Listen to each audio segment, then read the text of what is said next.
Okay, today I'm going to talk about how to succeed with a startup. Obviously, more than can be said here in 20 minutes, but I will do the best I can. The most important thing, the number one lesson we try to teach startups is that the degree to which you're successful approximates the degree to which you build a product that is so good, people spontaneously tell their friends about it. Startups always ask us for the secret to success. They always want to believe it's something other than this because this is really hard to do. But this is it. If you can build a product that is so good, people spontaneously tell their friends about it, you have done 80% of the work that you need to be a really successful startup.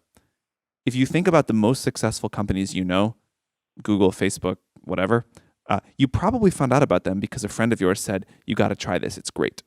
So this is the bar. Something that people love so much they tell their friends about it. One important indicator for a product like that is a product that's simple to explain and easy to understand. If you can't explain in a few words what you do, and if at least some people don't say, oh, that's pretty interesting, that's usually a mistake. It's usually a sign of unclear thinking or a need that is not big enough. Another thing that startups need to look for is a market that is either started to undergo or is soon going to undergo exponential growth. I think this is actually related to one of the biggest mistakes investors make when evaluating startups. Investors always say, well, what's your growth rate? We care about the growth rate.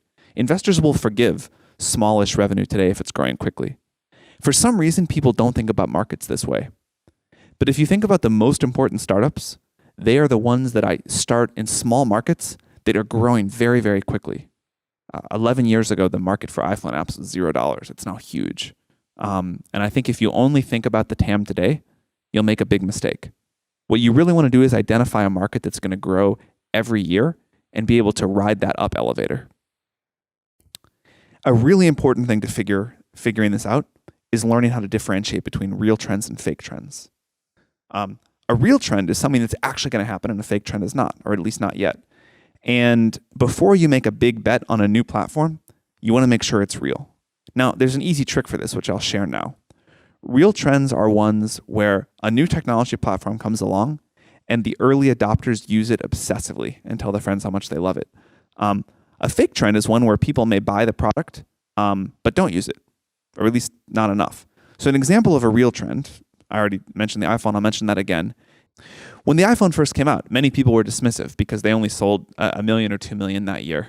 And they said, well, this just doesn't matter. But for the people that had an iPhone, they used it for hours every day. It became central to their lives. They loved it. They told their friends, you got to get one.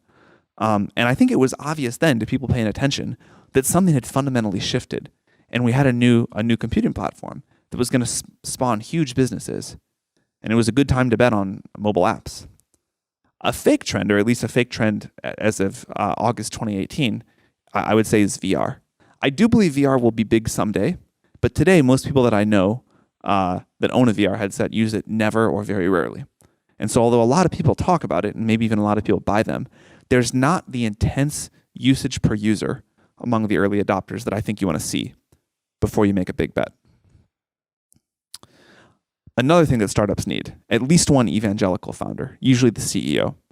Someone at the startup has got to be the person that is going to recruit, sell the product, talk to the press, raise money. And this requires someone who can infect with enthusiasm the whole world about what the company is trying to do. And someone who becomes the chief evangelist for the company, it's very hard to succeed wildly without that.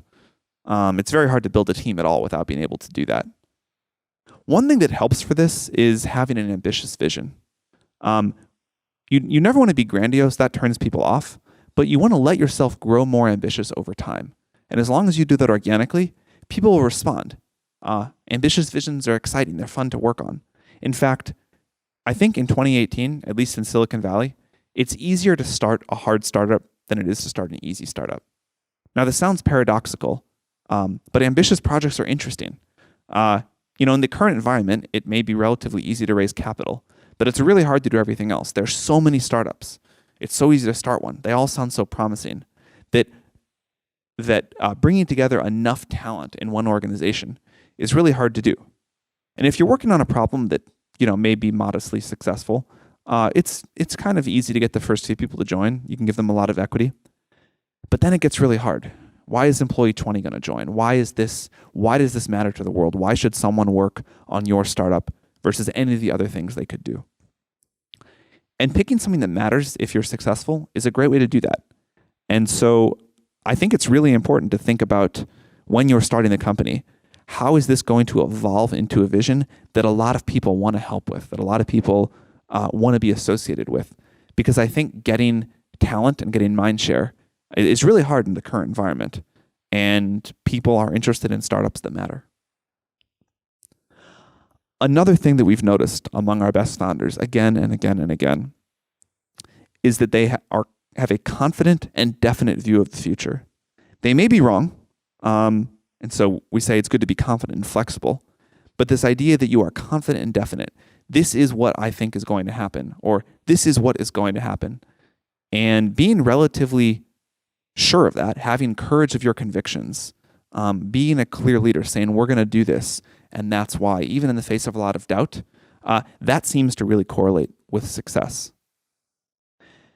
And this comes back to having an ambitious vision, but the entire startup ecosystem is best set up to support companies that have a low chance of success, but are huge if they work. And I think going for something that is huge if it works will attract the best people. I'm not going to talk too much about the team. There are a lot of obvious things I could say that have been said many times by many people about, you need smart people who want to work really hard and who communicate well. These are all really true. But I'd like to mention a few non-obvious things that we've noticed that we don't hear people say as much about the team you need to assemble. Vinod Khosla says that the team you build is the company you build. And I really think that's true. I've still met only a handful of founders, I think, that spend enough time on recruiting, like Mark Zuckerberg is famously one of them. But building a great team, I think other than picking the right market and building a great product is the most important thing you do. All founders go through a transition, all successful founders, where you switch from building a product to building a company, and building a company really is about the team. So you need optimists. The whole world will be telling you why you're going to fail as a startup. If you don't have that internal fire of belief, if you don't have people who say, you know what, we are going to do this, and it doesn't matter what the haters say, we're going to figure this out. And there is, this problem, it must be solvable. If you don't have the spirit of optimism on the team, it's very hard to succeed when the world continues to punch you in the face. You need at least some idea generators.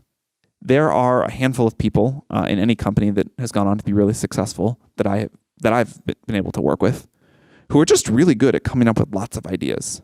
You don't want too many of these people because that's more ideas than a company can follow through on.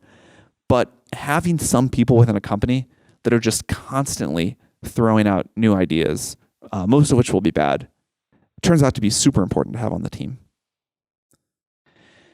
This spirit of we'll figure it out is my favorite thing to hear among early startup team members. A lot of things go wrong. The situations that startups win in tend to be incredibly dynamic. And so this idea that even if I'm not qualified on paper, even if I haven't solved this problem before, even if this problem feels like it's going to kill the company, which many problems will feel that way, this spirit among the team of, you know what, we've got the people we need, we're going to figure this out, we're going to get this done, that's super important. Another thing that I love to hear from early team members is, I've got it. So you hear in big companies a lot, people say, that's not my department, someone else is going to do that. Or, ooh, this is really bad, this is going to hurt us. And you want people who just step up and say, I'll do it. I've got it. Don't worry about it. You want people that have a bias towards action. Startups, especially in their early days, often win by moving very quickly. You never get as much data as you'd like. You never have as much time to deliberate as you'd like. And you want people who are willing to act with much less data than they like to have, with much less certainty. And then if they act and it doesn't work, they adapt really quickly and try something else. We talk also about the blessing of inexperience. We have seen many of our startups do incredible things because no one told them it was hard, or no one told them they can't do it. There's a great quote from Steve Wozniak about how all the best things he ever did came from having no experience whatsoever and having no money. And that obviously is not always true, But there is a magic thing that happens with startups, especially in their early days, before they've learned they're not supposed to be able to do certain things. And so I think as a startup, again, it doesn't work to have everybody be inexperienced, but you can take more bets than you normally would on inexperienced but super high potential people. That's the end of the topic on team. One of the most important jobs you have as a founder is to never lose momentum. And this is a little bit depressing because it means for the first few years, you never get to take your foot off of the gas. You never get to really rest. We try to be honest about this, that startups are not the best choice for work-life balance at all, but especially in the early days. Startups survive on their own momentum. If you have momentum, people keep delivering results beyond what they think they're capable of. If you lose momentum, it's very difficult to get it back. And so continuing to make sure that the startup has a cadence, that the startup keeps winning on a relatively short and predictable intervals, this is really important. And it's up to the founders to make sure that you don't lose a hold of this.